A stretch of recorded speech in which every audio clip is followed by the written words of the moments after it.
All right, welcome to my FX Buddies, the podcast.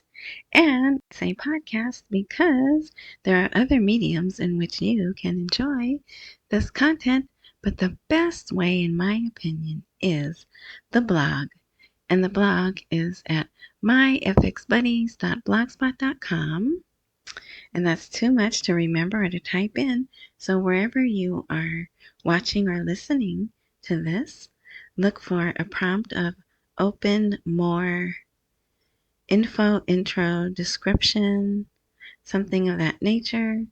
And if you activate that, then there'll be a link. A box will open with information, a link especially to the blog, which is free. You don't have to put your email in or anything. I don't sell anything there. You just go there, and that's where all the articles are in full. Plus, the video is there, and you can follow along, and a lot of times that helps. All right. I'm still posting on Spotify.com. My FX Buddies everywhere, mostly everywhere that I post is my FX Buddies. So find me, and wherever you find me, like me. All right. So, yeah. And I just want to say thank you again. The likes are important. They tell YouTube people want to see this content, so YouTube pushes it like before you guys were hitting the likes, I was getting like 1,000 views, but now they're like 12, 13. One of them even had 1,500 views. So, because I'm not doing advertising, so you know, when you hit that like, it's like you're doing advertising for me, and it doesn't cost you anything. So thank you, thank you, thank you. All right. This is going to be interesting. I didn't think I was going to post today.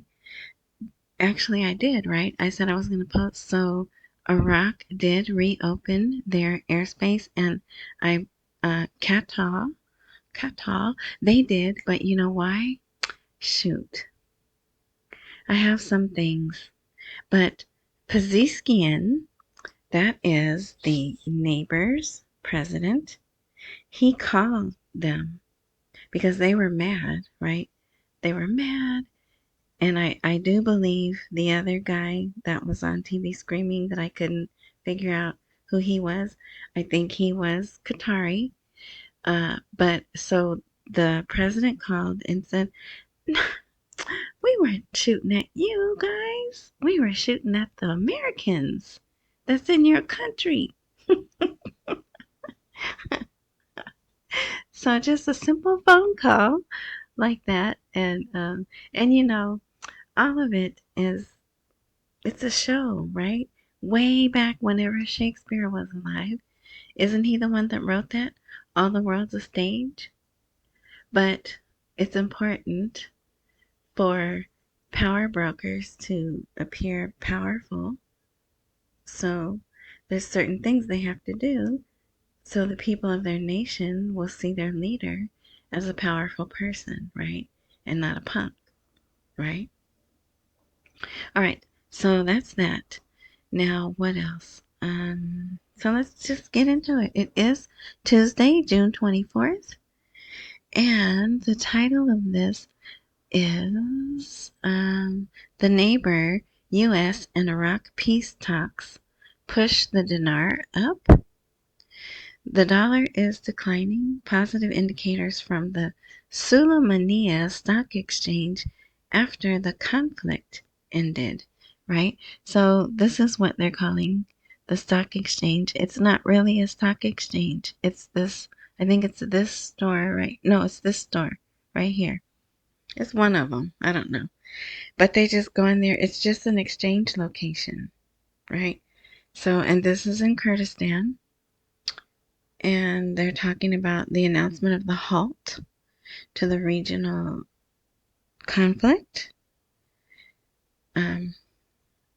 After that, they stressed any provocations or mutual escalation between regional parties could lead to slight fluctuations and exchange rates. And then they go on to tell you what the exchange rates are. So the best one is towards the bottom.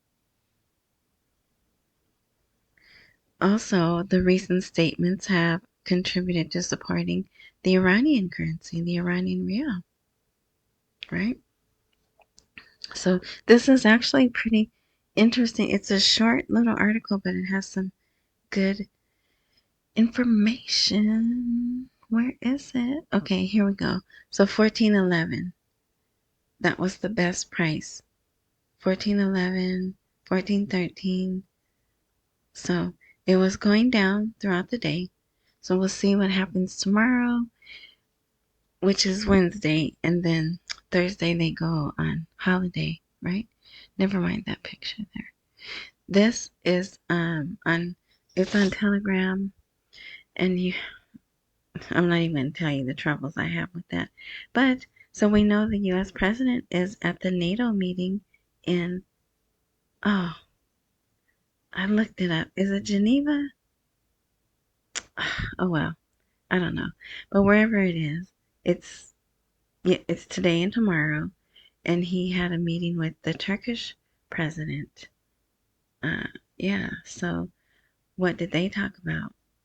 Hopefully, they talked about that pipeline getting put back online, right? Can you imagine? There's no pomp and circumstance. Is that what that is? When they roll out the red curtain, none of the little people are there to dictate, right? To take notes. It's just the two of them, a few cameras, and there they are talking about whatever they want to talk about freely. I would love to be there. I would love to be the coffee in a cup that was on the table.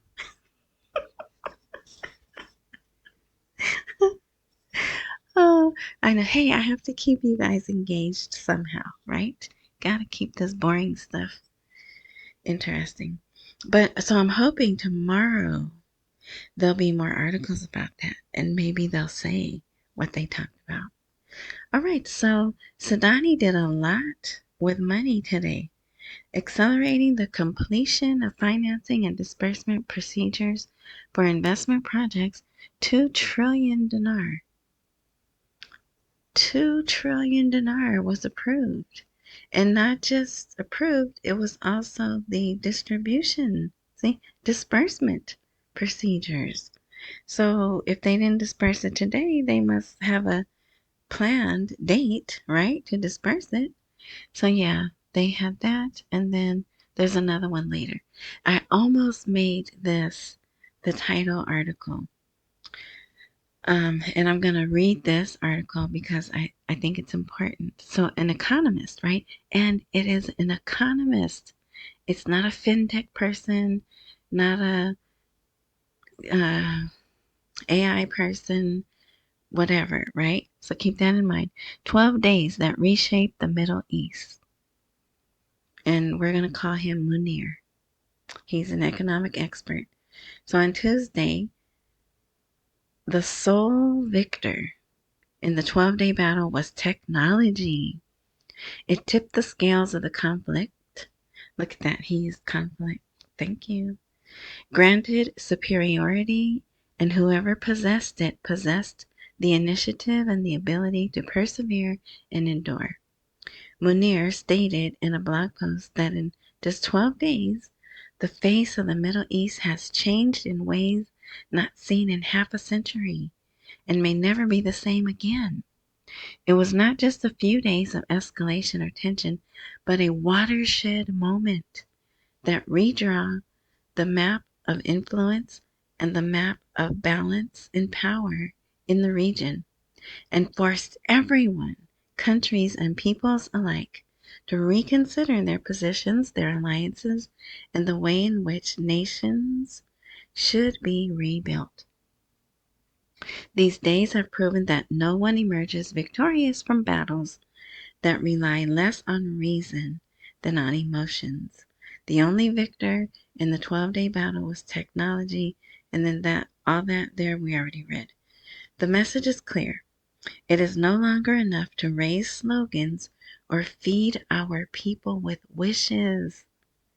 What we need today, Munir said, more than ever, is to rebuild our nations on the foundations of science, knowledge, and culture, to leave the arenas of futile conflict and the circles of internal division, and to believe in hard work as the only path to salvation and progress.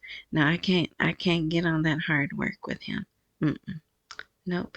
I'm about manifesting and working smarter, not harder, Munir. I don't know. I don't want that hard work. You can have that hard work. Okay. So he continued. This is the last paragraph. He continued, these few days have held for us a true mirror in which we see our image clearly. Who are we? Where do we stand? What is our position in the new Middle East, which is now being reshaped by ideas and visions completely different from those that have dominated the region over the past 5 decades? So who is that? Who's dominated the region for 50 years? Khomeini. Yep. It is a call to awaken, to understand the transformations around us, and to begin with seriousness and awareness to establish strong homelands that will not be broken by the winds of change. Isn't that nice? So they are doing it. They're doing it. That they have that plan. The greater Middle East, the new Middle East, the golden Middle East. So we'll see. We can skip this. I'm not even sure why that came out. We already know they're part of the Silk Road Initiative, but maybe there's something new. I don't know, but I put that there because some people like that and will want to read that. Iraq praises the U.S. brokered Iran-Israel ceasefire.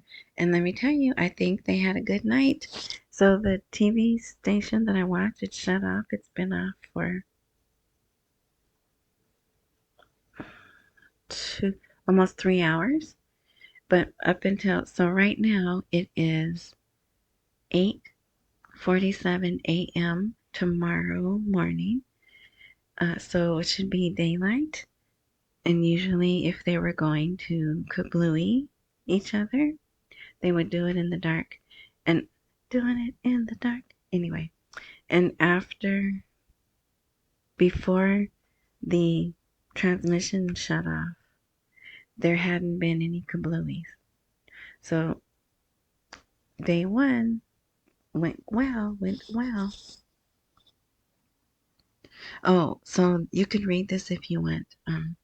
Yeah, and that's in Arabic, but I'm pretty certain the words here is what it says. And he also helped. He thanked and congratulated Qatar for helping. Now here's another.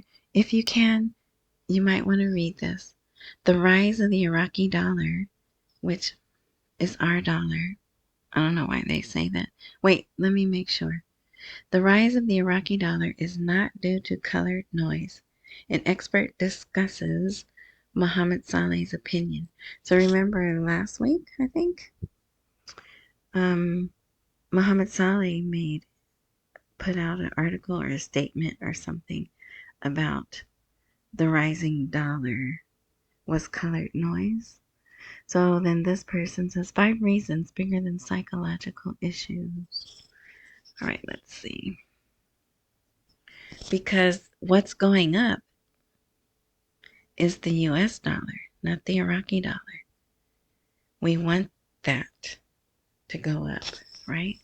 So here he talks about OPEC resulting from the military, which constitutes a price trend in the dollar exchange rate and creates an unstable price gap. I'm reading here if you're following along. That achieves benefit and profits for speculators.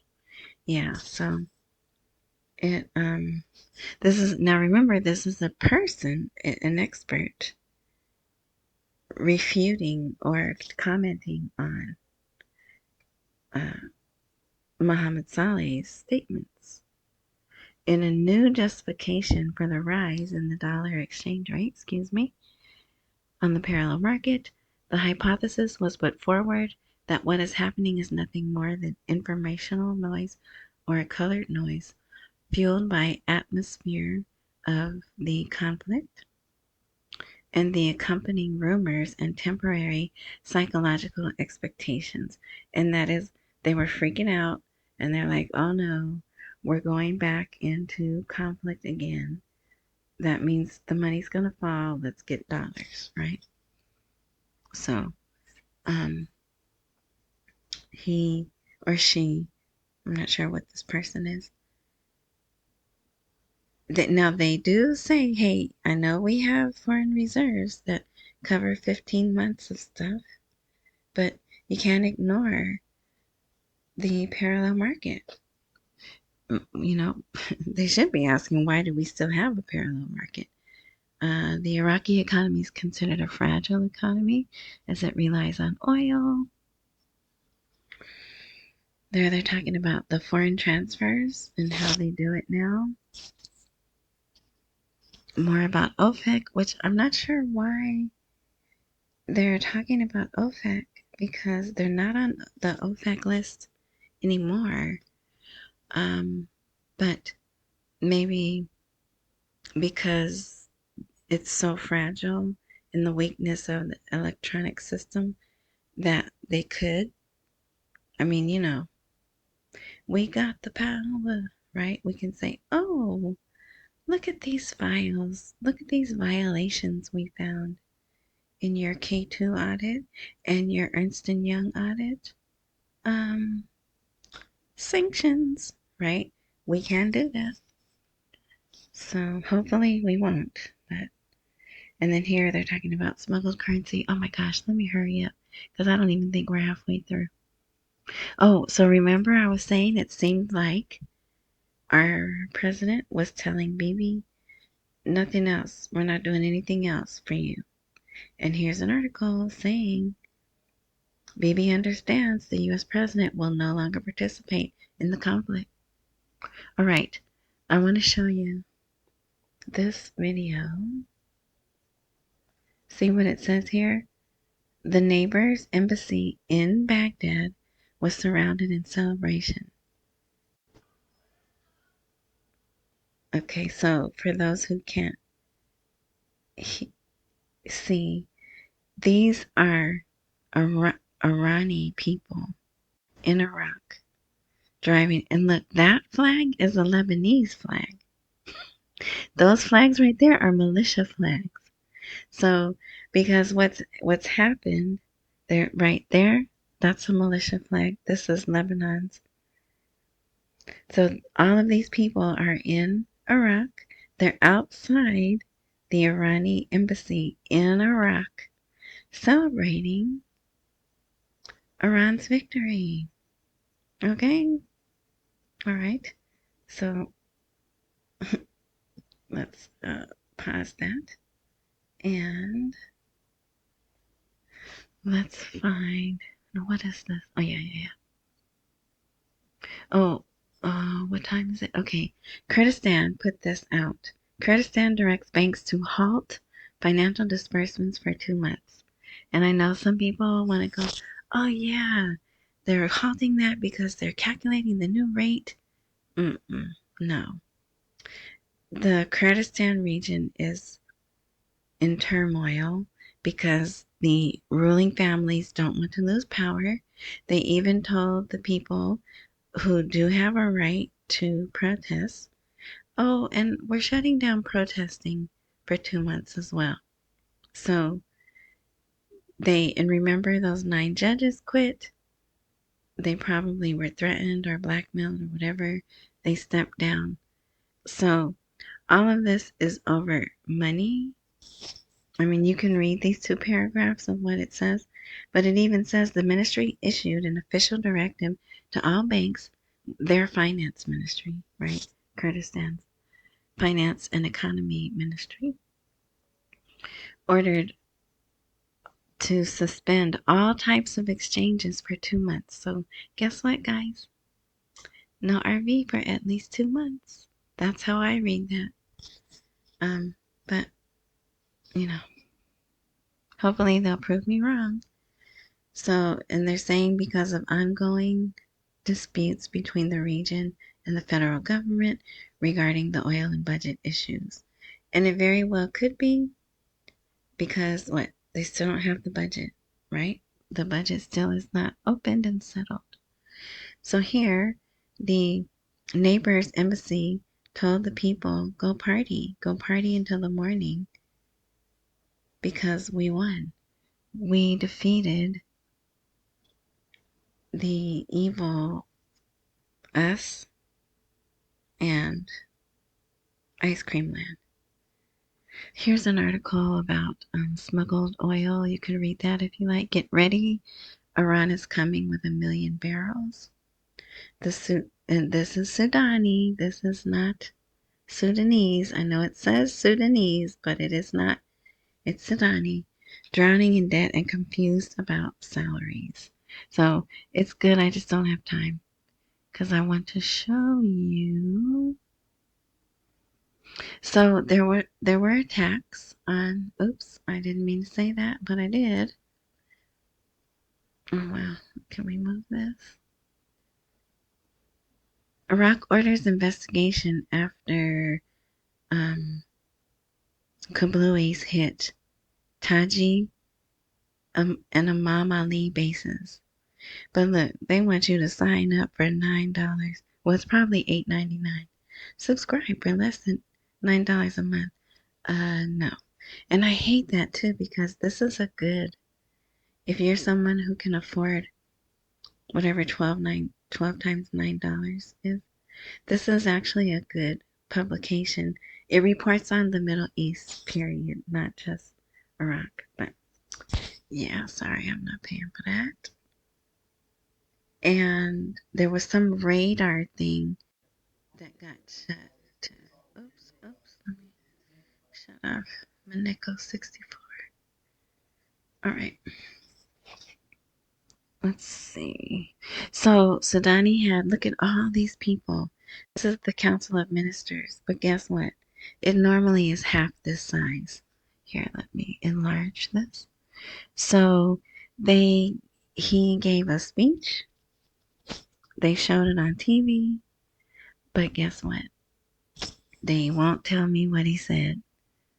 And normally they will, even sometimes as he's speaking, they will put out 2 or 3 sentences at a time, but they didn't do it. But he talked about he's proud of how they handled the events that just took place. Priority will be given to the interests of the Iraqi people. He's going to investigate the kablooies that were directed at those 2 bases I just told you. But look at, they were treacherous and cowardly. They also kablooied some radar thing. And they do know drones did that. But who came with the drones, right? Whose drones did it? And so here's some points that he gave. If you want to read them, you can. And there's the official from the Prime Minister's media. Here's another Parliament member complaining about the budget. See, this name is different. All right, so if you want to read that, you can. And there's our buddy, Maliki. He had to come out. I think it was like 2 days where there was nothing. And now here he is again.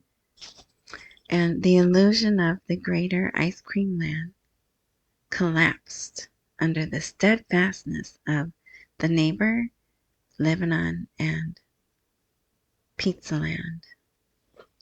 So if you want to read that, I know you don't, but it's there. If you'd like to, look at this. Who is that? That is Ismail Qaani. And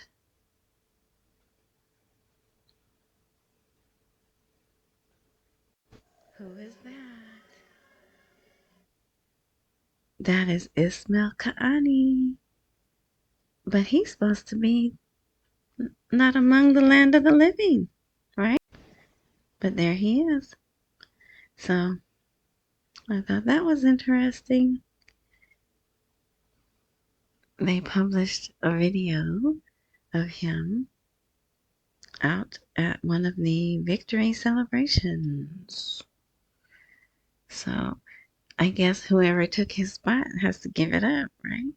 I don't know. I'm thinking if if if it ever turned out where people thought I was no longer in the land of the living, I might stay that way, right? I mean, not me personally, but this guy, because they're gonna go after him, right? If it really is him, but I think it is him. I don't know why they would play a joke like that. I mean, especially he has family and stuff. Ooh, I would be mad, right? All right, there's my one commercial. Buy me a coffee if you'd like. And cash out me if you'd like.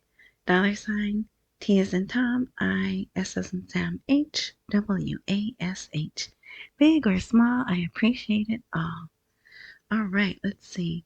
Now here's some more money that Sudani is ordering to be disbursed.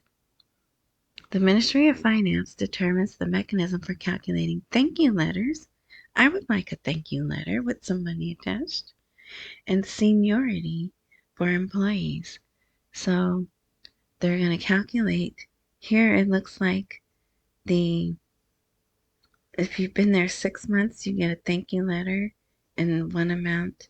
If you've been there more than a year, wherever this is, then I think you get another amount. It doesn't say, unless it says here in the actual document, it doesn't say what they're getting. But I'm like, where are they getting all this money from? And here's another article about Mohammed Saleh came out to say the main reason behind price stability in Iraq, despite global economic challenges, right? And fiscal policy, monetary policy. And Saleh pointed out this support includes vital areas that affect the lives of citizens, including fuel subsidies, support for farmers, as well as other forms of support in the food and medicine basket, and basic government services. So, I don't know, is subsidizing the answer? How about you revalue your currency? But I know it's not in their hands. It's not in their hands. And here's yet another person complaining about the budget. And you say, well, how do you know it's a different person? Because this is the name, and I know that's a different name. And I believe this is a woman. A woman. So, yep. And look at this. Despite everything going on, they're opening a venture capital studio. So this, if you're interested in stuff like this, you might want to read this. Now here it says Nataj, a Baghdad-based innovation firm that offers venture support, strategic consulting, and capability building for entrepreneurs and institutions, is opening something called Nawat. I guess is how you say that. So it looks like they're going to work with the people for 6 months. There's different amounts. The studio is open to 40 startups on 3 tracks. So they really want to invest, and I bet you they have to give part of their, they may have to give part of their business or something. They're not going to do that for free, right? And here's now this looks like the amount is in dollars, right? 10,000, 25,000. All right, let's see. All right, I just wanted to show you this. Both parties are claiming victory. Under pressure from the U.S. president, and despite some, little few violations in the beginning, the ceasefire between the neighbor and Ice Cream Land holds, with each side declaring victory. So you can read that if you like. And I think we're done. There was a lot of articles. This one, it's not long really. It looks like it's long, but it's because it's in the mobile format. All right, yes, we're done. So thank you. Wasn't that interesting? I thought it was. I thought those were some interesting, different little things here and there. So nothing about the money, and I think they're done for the week. I mean, if I'll still, I look at articles every day and I look at their TV every day. So if there's nothing like that to report, then I won't. But if there is, then I'll be back. All right? But I'm not a terminator. Well, I can be. So watch out. All right. Thanks for listening. Thanks for liking. Um the Also, it'd be nice if you clicked on share also. But and then don't forget at 11:11 the little thing pops on and you can just tap it and you subscribe. Okay, that's on YouTube. Oh, and YouTube, anything that I share falls under the Fair Use Disclaimer Act because it's for teaching, commenting, critiquing, or whatever the other one is. All right. Thank you. Oh, accumulate while we wait for the rate to appreciate. Don't miss any bills. Pay all your bills. Let's see what tomorrow brings us. And enjoy the rest of your morning, night, noon, whatever time frame you are indulging in this content. And until next time.